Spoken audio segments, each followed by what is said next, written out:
Guys, এই যে মরিচগুলো আজকে হয়েছিল সময় মরিচগুলো নষ্ট হয়ে যায়।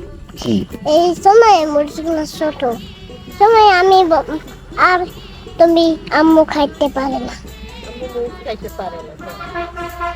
রোদ্দুরে আসতে রোদ্দুরে আমি বাঁচতাম সময় আমি আর মরিচগুলো হয়েছে ঘুমের সময় আমি এতগুলো মরিচ হয়েছে বলে গেছে আজকে আমি আর খাবোই না।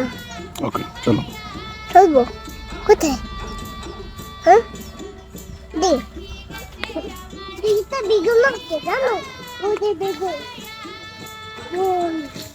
ওই ছোটগুলো চলো চলো আর ওগুলো ছোটগুলো চলো কোথায় বাবা